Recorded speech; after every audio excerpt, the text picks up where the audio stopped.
Et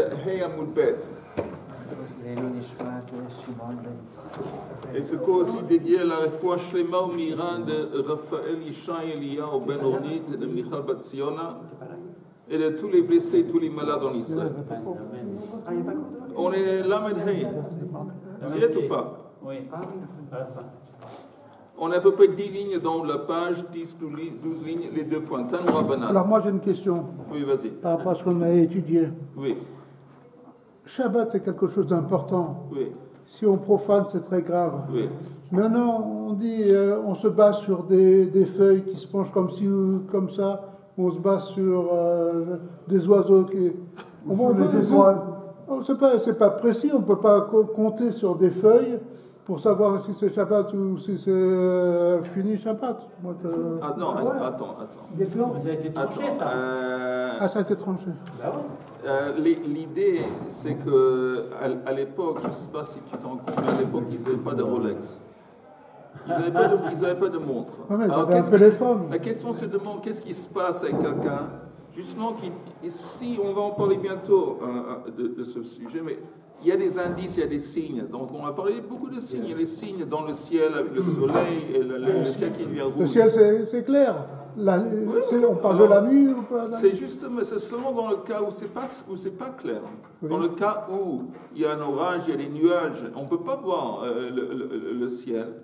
Alors là, qu'est-ce qu'on fait? Alors on te dit, tu sais quoi? Il y a d'autres signes sur lesquels tu peux te baser. Par exemple, les gens à l'époque qui vivaient rattachés à la nature, des agricoles, ils avaient tous des coqs, des poules. Ils voyaient, il y a apparemment un coq. Avant c'est scientifique. Avant la tombée de la nuit, avant la tombée du soleil même. Avant la tombée du soleil, ils se posent. Et ça, c'est scientifique à l'époque. Et sinon, s'il n'y a pas de coq et des poules, alors regarde il a dit, tu sais quoi? Et comme il y a des gens qui ont du mal à repérer tout ça, regarde le moment que le ciel se trouve en haut des arbres. Maintenant, en haut des arbres, c'est beaucoup avant. C'est beaucoup avant. Ben, attends, tu vois que les gens étaient mahmir. Mais si tu as un doute, alors prends le signe quand le soleil se trouve en haut des arbres et arrête de faire une melacha. Mâche batour. Ouais. C'est pas ce que j'ai dit, mais c'est basé sur une plante. Non, c'est seulement dans le cas où il y a plein de possibilités. Il y a même la possibilité d'une plante magique avec les ailes. C'est pas précis une plante. Non, là c'est très précis, absolument précis. À l'époque, les gens ils vivaient comme ça, avec des signes de la nature. C'est pas avec nous la montre made in Switzerland. Il est évident que la réponse on l'aura jamais. Je veux dire que... Il a donné la réponse. Je rentre à la maison. On va se rapprocher de la réponse. Je rentre à la maison. On va se rapprocher, mais alors pas jamais. Ça n'aura pas. C'est l'intérêt de notre étude. Ah bon? C'est qu'on avance progressivement, mais on ne va pas atteindre le but. Quel est le but? Connaissance. Mais je n'ai pas compris ce que tu dis. Encore une fois. Non, mais c'est pas parce qu'on a une Rolex que je vais m'approcher de la vérité. C'est évident. C'est une progression. C'est un plus. Attends, sans poésie, sans mysticisme et même sans philosophie, on est en train d'essayer de nous dire qu'avant Ben Hashmashot, il faut arrêter de travailler. Ben Hashmashot, c'est comme une période de temps, une vingtaine de minutes. Ça peut être la nuit, peut-être. Si c'est la nuit, ça fait partie de Shabbat, tu ne peux pas faire un travail. Comment on calcule Ben Hashmashot? Et donc, l'Agma nous a donné beaucoup d'indices différents. L'indice principal, c'est le rouge dans le ciel, et qu'on a vu plusieurs reprises, et d'autres indices. C'est censé être exact, mais je dis encore une fois, l'Agma dit, dans le cas où tu as un problème, dans le cas où tu as du mal à déchiffrer les signes de la nature, alors regarde le moment que tu vois que le ciel, il est en haut des arbres, donc c'est beaucoup avant la tombée de la nuit. Parce que la tombée, Ben Hashmashot, ça commence quand le soleil, il descend sous l'horizon. Alors on te dit non, dès que tu vois que le soleil il est en haut des arbres, arrête. Alors ça c'est précis. C'est aussi précis qu'une montre faite en Suisse. Et c'est le but. Et c'est la clarté. Et c'est la vérité absolue. Tanoura Banan. Shesh Tkiyot Koin Erev Shabbat. Encore un indice pour ceux qui ont des problèmes et ceux qui pleurnichent. Tanoura Banan. Shesh Tkiyot Koin Erev Shabbat. Il y a 6 fois qu'on sonne la veille de Shabbat. Rishona, pourquoi 6? Ça sert à quoi les 6 sons de, je sais pas, de la trompette ou du chauffard, on va voir. Rishona, lavtil et am mimelacha shebasadot. Le premier son, c'est pour faire cesser les gens qui travaillent dans les champs. C'est pour les gens dans les champs qui sont éloignés de la ville. Et on leur dit, on doit leur donner le temps de rentrer à la ville avant que le Shabbat entre. Donc le premier des 6, c'est pour, ça cible les laboureurs dans les champs. Shniya lavtil ir v'chanuyot. Le deuxième son, c'est pour faire, ça cible la ville et faire en sorte que les marchands, ils vont fermer leurs magasins. Shlishit l'adlik est un air d'ivrei Rabbi Nathan. Troisième son, c'est un signe qu'il faut allumer la bougie. Apparemment, une fois qu'on allume la bougie, voilà, c'est ça, c'est Kabbalat Shabbat. Ça, c'est le troisième. Rabbi Yehuda Hanassi, Omer, il dit non, il est pas d'accord. Il dit la troisième sonnerie, Shlishit lachalot tfilav, un signe qu'il faut enlever les tfilin. Parce qu'à l'époque, les gens ils portaient les tfilin toute la journée. Et donc, les tfilin, on ne les met pas le Shabbat parce que les tfilin, ça s'appelle hot, un signe. Et Shabbat, c'est aussi un signe. Donc, on n'a pas besoin. Et aussi, on transporte sur nous la hôte de Brit Mila. Et c'est écrit à Shnei Eidim. Il y a comme d'avoir, c'est suffisant 2 hôtes. Entre parenthèses, on pourrait se demander une question un peu bête. Mabaya, que le plus de hôtes, le mieux c'est. Pourquoi on a 2, il va y avoir 3. Mabaya, est-ce qu'il va y avoir 3? En anglais, on dit the more the merrier. Le plus de hôtes, le mieux c'est. Je pense qu'on apprend de là un principe important dans la vie. Oui, mais pourquoi? Parce que ça, pas seulement Kolamarbe Gorer, quelquefois à force d'ajouter, tu diminues. Alors, entre parenthèses, où est la preuve qu'à force d'augmenter, tu diminues? Où est-ce qu'on apprend? C'est quoi la source de cette idée à force d'augmenter, tu diminues? Ça, c'est le menteur. Le Nahash. Tout à fait, c'est le serpent. Pourquoi le serpent? Parce que Chava a dit au serpent, dit, oui, j'ai entendu que vous ne pouvez pas manger les fruits dans le jardin. Elle a dit, non, les fruits dans le jardin, on mange, mais le fruit sur Etzadat, on ne peut pas le manger et on ne peut pas le toucher. Et ça, c'est pas ce qu'Akadosh Baruch Hu dit. Et là, on voit qu'à force d'avoir dit pas toucher, Nachash l'a poussé, son Midrash l'a touché, il dit, tu vois, rien se passe. Ça, c'est la source. Mais aussi, ça diminue l'importance et la valeur. De quel point de vue? Disons le mot Shoah. Il y a des gens qui utilisent le mot Shoah pour décrire des situations tragiques ou terribles, mais à droite et à gauche. Rien à voir avec l'énormité de la Shoah. Et ça dilue les faits. La même chose ici, il y a 2. Non, c'est pas une question. Parce que vous avez dit Al-Pishne Edim Yakum Davar. Mais dans la Torah, il y a écrit explicitement qu'on peut avoir 2 ou 3 témoins. Oui. Donc 3 témoins, c'est également très bien. Oui. Donc je ne vois pas de problème d'avoir 3 autres. Parce que quand on dit Alpi Shosha Edim, il y a un enseignement qu'on tire de ça. Mais entre autres, c'est s'il y avait 3 témoins, il n'y a pas de problème. Mais ce n'est pas que la Torah nous oblige d'avoir 3 témoins. D'accord. Il n'y a pas une obligation d'avoir 3 témoins. D'accord, il n'y a pas d'obligation. 2 témoins, c'est la base, c'est suffisant. Et 3, c'est très bien aussi. 3, c'est bien. Ok, alors, donc il n'y a pas de problème d'avoir 3. Oui, mais ici, encore une fois, je dis, pourquoi la Torah dit enlève les tefillin pendant le Shabbat? Je vais te dire, il y a une explication. Non, la vérité, que c'est simplement parce qu'il me semble que l'idée d'avoir, c'est quelquefois d'avoir, c'est suffisant d'avoir 2, tu n'as pas besoin d'avoir 3. Enfin, si la Torah a pris soin de rajouter 2 mots au Shlosha, pour les l'idée du hôte, c'est quoi l'idée du hôte? C'est un signe que tu es juif. C'est un signe de notre judaïsme, c'est à travers le Shabbat, à travers Brit Mila, à travers Tfilin. Alors, pour être juif, en tant que signe, 2 c'est simplement suffisant. Et tu n'as pas besoin d'un 3e. Donc, on laisse ça en parenthèse. De toute façon, lui, il dit que... Oui, vas-y. On a déjà vu dans une Masechet les différentes shofarot qui annoncent l'arrivée de Shabbat. On en parle déjà dans une Masechet. Dans Masechet Souka, il me semble, à la fin de Souka. Mais ici, on lui dit encore une fois, il y a une marloquette, parce que selon Rabbi Nathan, la troisième sonnerie, c'est pour allumer les bougies. Tandis que pour Rabbi Yehuda, la troisième, c'est un signe qui nous rappelle d'enlever les tefilin.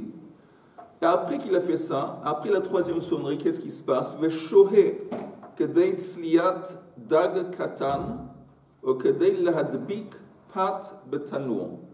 Il attend le temps que ça lui prendrait de cuire, de frire, merci, un petit poisson, ça ne prend pas beaucoup de temps, ou de mettre une pâte à l'intérieur du four. Parce qu'à l'époque, les gens ils faisaient leur pain de cette façon, ils collaient une pâte à l'intérieur du four, comme on fait un petit peu toujours à Yerushalayim.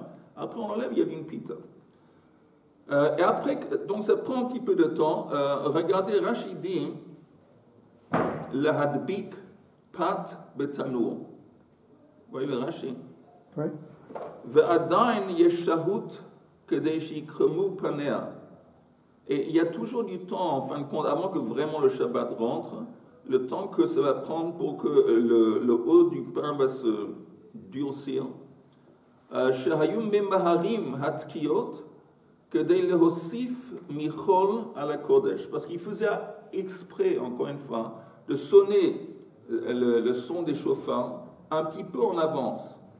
Un petit peu en avance pour éviter des accidents. Ils n'allaient pas rester jusqu'à la dernière minute et prendre un risque que quelqu'un va continuer à travailler pendant le Shabbat. Donc, il y avait en fin de compte encore un petit peu de temps, le temps pour griller, pour frire un petit poisson ou pour mettre un pain dans le four. Le premier, tu as dit que c'était... Le premier, c'est pour les agriculteurs, c'est ceux qui sont dehors de la ville. Le deuxième, c'est pour les gens qui sont dans la ville. Les marchands dans la ville, oui. Et le troisième, c'est pour les individuels. Marloquet, ou c'est pour allumer les bougies de Shabbat, ou c'est pour enlever les tefillin. Et après, on attend un petit peu. Et après qu'on a attendu un petit peu, on ressonne encore une fois à 3 reprises. Donc là, on arrive à 6. Et là, une fois qu'on a fait une deuxième fois, c'est osé. Ça, c'est la fin. Veshovet. Et là, on cesse une cessation absolue de melachot. Mais vas-y. Il y a un souci. C'est que plus on apporte, comme on l'a dit tout à l'heure, plus on apporte des éléments qui permettent de s'approcher au plus possible du moment opportun où il y a passage donc, du jour à la nuit, mais plus on apporte des éléments, et plus on s'éloigne de la réalité. Je veux dire que, par exemple, on parle de sonnerie, mais qui va sonner? À quel moment on va en parler. On ajoute des éléments qui entraînent d'autres réflexions. Vous comprenez ce que je veux dire? C'est que c'est très bien, parfait. On se rapproche de la nature, on essaie de s'approcher maximum. Mais attendez, on s'adresse à l'ensemble de la population, aussi bien les agriculteurs que les commerçants, etc. Mais ça, c'est vrai, c'est essentiel. On essaie de toucher tout le monde. Néanmoins, plus on essaie de toucher tout le monde, plus on apporte des hésitations concernant donc, le moment opportun. Je ne vois pas pourquoi nécessairement il y a des hésitations. Mais au contraire, comment moi je comprends ça? Je comprends ça que tous les signes qu'on avait donnés avant, c'est des signes qui se manifestent dans le monde naturel. Oui. La couleur du ciel, le soleil sur les arbres, je sais pas, la plante, les poules et le coq, tout ça, c'est des signes naturels. Mais qu'est-ce qui se passe avec les gens qui vivent dans la ville? Et peut-être autour de la ville, il y a des remparts. Eux, ils ne voient pas le soleil qui descend à l'horizon. Ils voient peut-être même, pas tout le monde va voir la couleur du... Ils n'ont pas tout le temps une poule à côté, un coq ou même cette fameuse plante. Alors là, on a un autre signe, peut-être qui cible en particulier les gens dans la ville, qui va les faciliter la vie pour les faire comprendre quand le Shabbat arrive. Moi, je ne vois rien d'hésitation ici. C'est quoi Omeria? Le Tokia Omeria, c'est quoi Omeria? C'est Troua. C'est un son différent. C'est un son différent que Tkia. Tkia, c'est Yachar. Oui. Et Meria, ça montre son essence, un petit peu comme le son du pleur. Je crois qu'on a appris ça dans la Messe de Rosh Hashanah. Oui. J'ai déjà formé à Elad. Là-bas, une demi-heure avant, donc il a commencé d'abord la musique, et après il a commencé une bonne sonnerie, pendant 10 minutes avant, et après 10 minutes il y a de la musique, et après 10 minutes après c'est le Shabbat. Et là-bas c'est comme ça que ça se passe. Okay. C'est comme en gros, comme ce que je venais de dire. Dans beaucoup de shkunot, beaucoup de quartiers Haredi, il y a un haut-parleur. On entend de la musique et voilà, il y a peut-être un bruit, c'est fini. C'est un signe. Encore une fois, c'est comme les chauffeurs, c'est un signe. Jusqu'aujourd'hui, dans les quartiers Haredim, c'est comme ça qu'ils font. C'est un signe distinct. Il s'agit de la première ou de la deuxième? Non, il y en a trois. Quand il y en a trois, on va dire c'est la première. Quand il y en a trois. Tout le monde est au courant. Tout le monde est au courant. Toute la vie. Mais aujourd'hui, oui. Aujourd'hui, c'est la dernière. Il y en a trois. Dans des quartiers, aujourd'hui, tout le monde le sait. C'est vrai que c'est... Aujourd'hui, vous entendez la rue. De nos jours, encore une fois, il n'y a pas à prêter confusion, parce que c'est clair apparemment. À l'époque, ça pourrait confondre, à l'époque, ça pourrait confondre entre le premier et troisième. Mahan Yoda, il y a quelqu'un qui sonne le chauffard. On continue. Amar Rabban Shimon ben Gamliel, Mana ase lahem les Bavliim. Qu'est-ce qu'on va faire avec ces fameux Bavliim? On parle des Juifs en Babel. Chez Tokin, Meri'in, Shoftin. Parce que eux, à la fin, au lieu de faire Toker, Meria, Toker, 3, ils font seulement 2 apparemment. Tokin, Mori'in, et après ils cessent de travailler. Shoftin. Shoftin, Mitoch, Meri'in. Alors la Gemara dit, c'est bizarre qu'il se permet de faire ça, parce que Tokin ou Meri'in, Havelu Khamisha. Alors ça devient en fin de compte, à 5 fois ils ont sonné, pas à 6. Alors comment c'est un peu inconcevable que même les Juifs en Babel, ils vont enlever, ils ne vont pas faire 6. 6 c'est... Pour moi c'est tout à fait concevable que chacun il a un minac différent. Et là, chez Tokin, Vechozrin, Vetokin, ou Meri'in, Veshoftin. Non. Qu'est-ce qu'eux ils faisaient? Ils faisaient la tkiya à 2 reprises. Après la tkiya, ils faisaient une troua. Après la troua, ils arrêtaient mitoch meri'in. Veshoftin mitoch meri'in min hagavotehen biedehen. C'était une coutume de leurs ancêtres. Maintenant, il doit y avoir une signification. Pourquoi ils ont décidé en Babel justement que le dernier son, c'est une troua et pas une tkiya? J'imagine qu'il y a une explication intéressante. Je ne sais pas qu'est-ce qu'elle est. Matnele, Rav Yehuda le Rav Yitzhak Berei, lui il dit que la deuxième sonnerie, Shnia, ça nous enseigne la dlik et un air. Alors la Gemara dit c'est bizarre, ça va comme qui? Que man, lo que Rabbi Nathan, lo que Rabbi Yehuda, Anassi. C'est ni comme un, ni comme l'autre. Et parmi les Tanaïm, c'est ce qu'on avait c'est un truc bizarre. Et plutôt, elle a shlishit l'adlik est un air que man que Rabbi Nathan. Plutôt la vraie version de cet enseignement, que c'est la 3e sonnerie qui entraîne, qui autorise l'allumage des bougies de Shabbat. Tana, vous suivez dans les mots de la Gemara? Oui. Tana devei Rabbi Ishmael. Shesh tkiot tokin erev Shabbat. Hitchil litkoa tkiya rishona. Nimneu haomdim basadeh. Mila'ador ou mila'charosh ou mila'asot kol melacha shebasadot. Ok? Ce qu'on a expliqué. La première sonnerie, ça cible les laboureurs dans les champs. Le moment qu'ils entendent ça, ils arrêtent de faire leur travail dans les champs. Ve'ein akrovin rasha'in likanes ad sheyavou rechokin ve'ikansu kulam ke'echad. Vous entendez, quand on parle de champs, il y a des champs qui sont plus éloignés et des champs qui sont plus près. Les champs qui sont plus près, ils n'ont pas le droit, eux, de rentrer en ville. Ils doivent attendre que les laboureurs qui se trouvent plus éloignés, ils arrivent. À leur niveau, quoi. Oui, arrivent, et là, tout le monde rentre ensemble. Pourquoi ça demande à ce qu'ils savent qui est-ce qui travaille ailleurs. Non, ils savent, oui, bien sûr, tout le monde sait. Il y a des champs plus loin, tout le monde sait, c'est un village, on sait à qui le champ appartient, à qui se trouve et qui travaille. C'est beau ça. C'est très beau. Mais en attendant, ceux qui étaient proches, ils ne veulent pas rentrer ils doivent attendre que ceux qui sont éloignés, ils arrivent chez eux, et là, tout le monde rentre ensemble.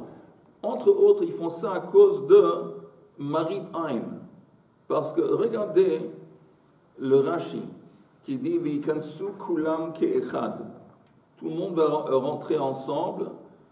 Shelo yarshedu hanichnasim ba'achona lomar she'asku bimelachtan achar sheshamu kol hashofar she'ein hakol makirin mikrovim ou mirechokim. Vous entendez, si ceux qui sont proches ou près de la ville, ils rentrent d'abord. Et après, beaucoup plus tard, il y a ceux qui sont éloignés qui vont entrer parce qu'ils sont plus éloignés. Les gens dans la ville, pas chacun dans la ville sait où chaque personne travaille. Il voit qu'il y a des gens qui rentrent et il y a des gens qui rentrent beaucoup plus tard. Il risque de suspecter que les gens qui rentrent plus tard, c'est des gens qui sont plus près, des gens qui sont près à la ville et qui ont continué à travailler après qu'ils ont entendu la sonnerie. Et donc, pour éviter ce soupçon, ce khashad, ils ont dit non, on attend que tout le monde arrive et puis tout le monde rentre ensemble, à cause de Marit Ain. Moi, je pense oui, empêcher que les gens vont penser, parce que pas tout le monde sait que tous ces gens qui rentrent en retard, c'est des gens qui sont éloignés. Moi, je peux penser aussi autrement. Vas-y. Peut-être il y a des gens, des retardataires, les pauvres, ils vont peut-être ils vont avoir peur, c'est les derniers, tout ça, alors ils les attendent jusqu'à qu'ils rentrent. Mon cher René, les retardataires, ils ne sont pas dans le champ. Ils sont à la maison avec des, comment on dit, des pantoufles, en train de lire Lucky Luke. Ils ne sont pas dans les champs en train de travailler. Voilà. J'ai étudié en train d'apprendre, bien sûr. Ils sont en train d'apprendre le Daf Yomi. Oui, mais moi j'ai. Mais c'est bien. Là, il y a l'histoire de Marataïn, encore une fois. Moi, je voyais. Ça concerne tout le monde, c'est magnifique. Moi, je voyais que.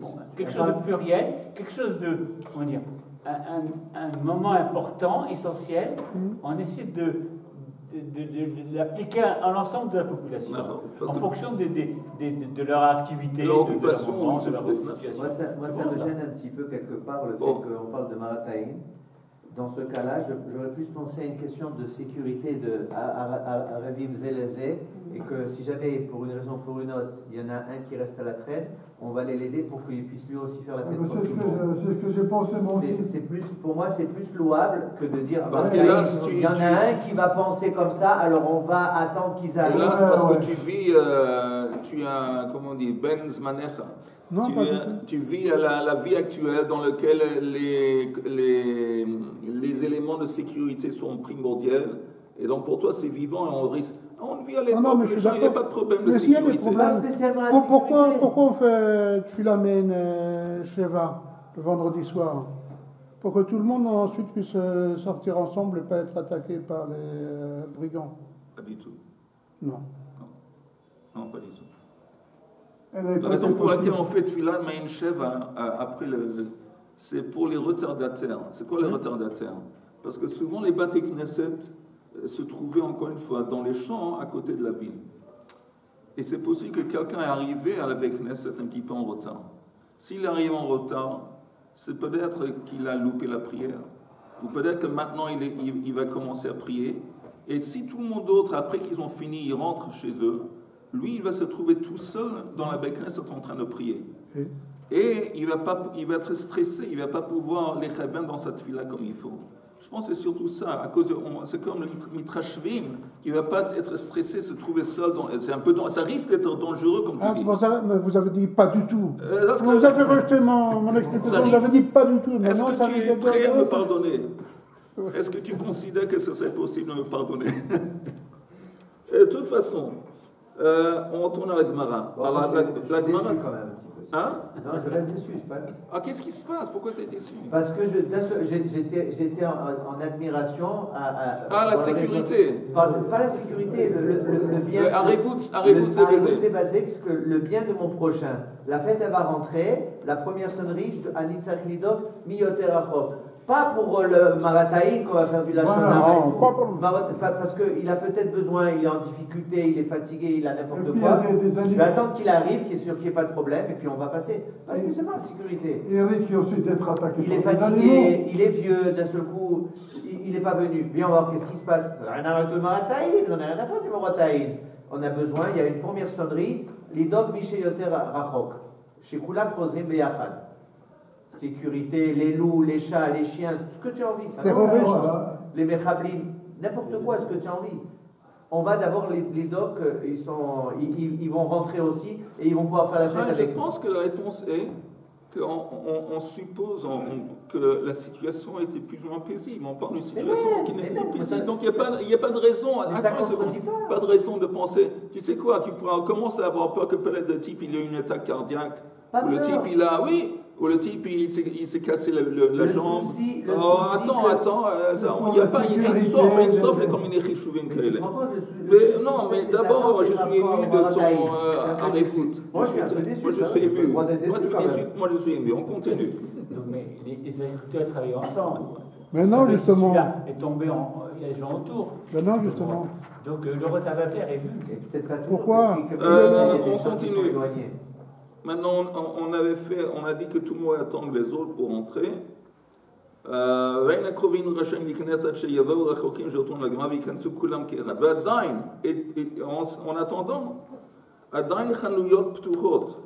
En attendant, les magasins sont toujours ouverts. C'est quoi le tris? Le tris, c'est les volets. Les volets des magasins, qu'on enlevait des magasins, et c'était comme une planche.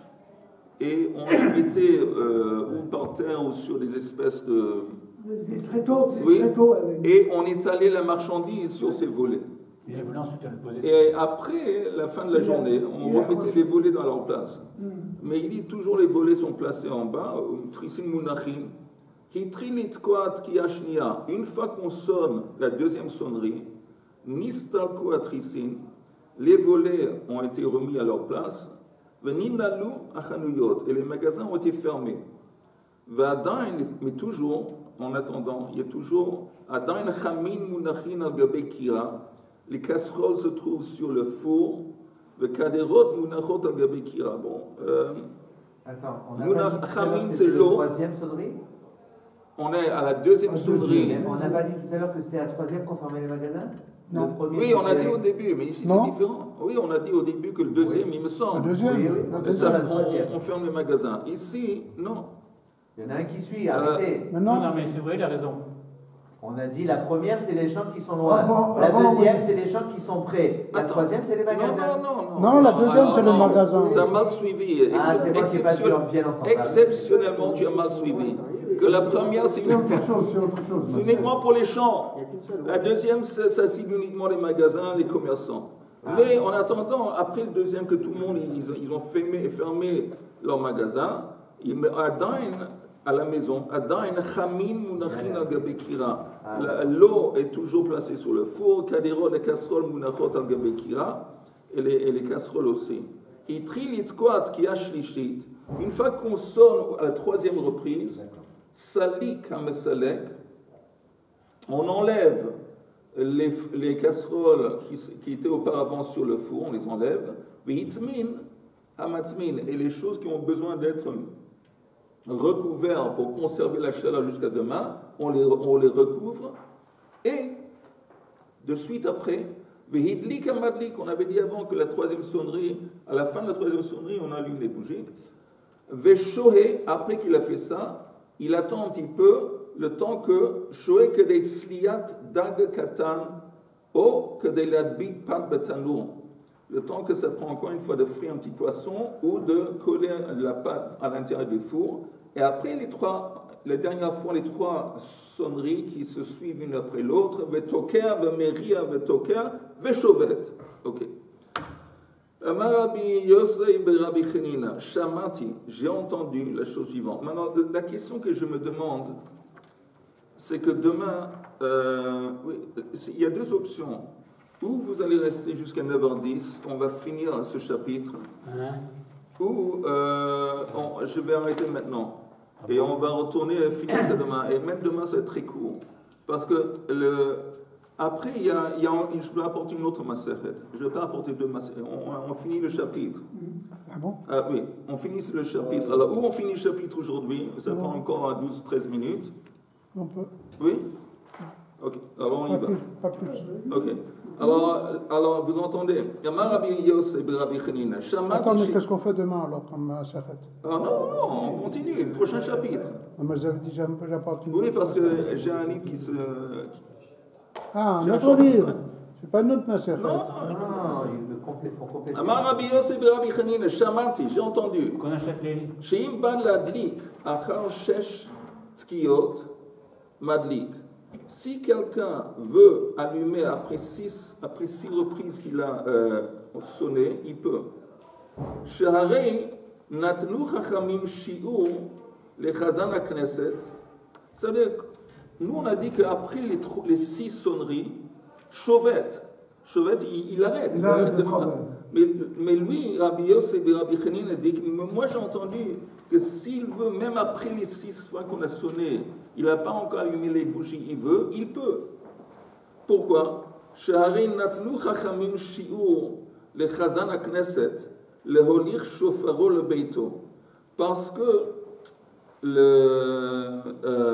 les chachamim ont donné un temps à celui, le gabbin, disons, de la Knesset, le temps que ça va lui prendre de porter son chauffard et de rentrer chez lui à la maison. C'est celui qui sonne dans la... Oui. Dans la ville, il y a quelqu'un qui est responsable de sonner. Oui. Maintenant, apparemment, il allait sur le toit d'une maison qui se trouvait apparemment au centre-ville, de façon que tout le monde va entendre. Très haut. Oui. Et il fallait attendre le temps que ça va lui prendre de rentrer chez lui, parce qu'il va porter ce chauffard. Si chez Shabbat, on ne peut pas porter dans les Damot Bereshut Rabim. Donc il dit, en fin de compte, ce n'est pas exactement après les 6 sonneries que, voilà, on a encore un peu de temps pour permettre au type de rentrer chez lui et transporter le chazan de la Beknes et de transporter le chauffard chez lui. Alors on réplique, Amar Lo'im, qu'ainsi c'est comme ça. Natata dvarecha le shiurin. Il s'avère que le temps dans lequel le Shabbat arrive, il dépend de mesures différentes. Shiurin. Pourquoi de mesures différentes? Parce que, vous entendez, il va y avoir des cas où le chazan du Beit HaKnesset se trouve pile à côté. Il y a des fois qu'il se trouve assez éloigné. Et les gens ne vont pas savoir, en fin de compte. Tu dis que les 6 sons du chauffard, ils sont avant que le Shabbat Mamash rentre, et ça dépend du temps que le type il va rentrer à la maison. Mais ça dépend où il habite. Donc c'est pas un temps qui est fixe. C'est un problème. Elle a makom sanua, plutôt makom sanua yesh le chazan hakneset berosh gago. Apparemment il y avait un endroit caché, disons, de côté, que le chazan hakneset sur le haut de son toit, à lui, berosh gago, chez Sham meniach shofaro. Il sonnait sur son toit. Et après, il mettait le chauffard sur le toit dans un endroit. Voilà. Les filles chez Ein Mitzaltelin, l'eau est un chauffard, l'eau est un chatzotzot, parce qu'on n'a pas le droit de transporter ni un chauffard et ni une trompette pendant Shabbat. C'est au pluriel, Pourquoi il laisse pas la bêtise? C'est des trompettes quand tu dis une trompette. Pardon? Quand tu dis une trompette. C'est écrit dans le texte. On ne peut pas transporter des trompettes ou des. On ne peut pas. Ça ne veut pas dire qu'il y en a que plusieurs. C'est écrit des trompettes, mais il faut comprendre une trompette. Non, on n'a pas le droit de transporter des trompettes. Oui, des trompettes. Alors, ça comprend. Des trompettes, ça comprend une trompette. Pourquoi il ne laisse pas la bête Knesset? Oui. Hein? Pourquoi il ne laisse pas la bête Knesset? Parce qu'il a justement, la conclusion, c'est que la conclusion qu'il va le laisser en haut de son toit. Vous entendez, on va s'arrêter là, ça va, c'est pas de problème. On va laisser ça là, on va arrêter ici. Qu'est-ce qu'on fait demain? Non, demain on continue. On s'arrête où? Ok, donc on fera juste le Pérec. Non, on continue, on va entamer demain, Blined, on va entamer le prochain chapitre. Justement, Ok, on entame le prochain chapitre.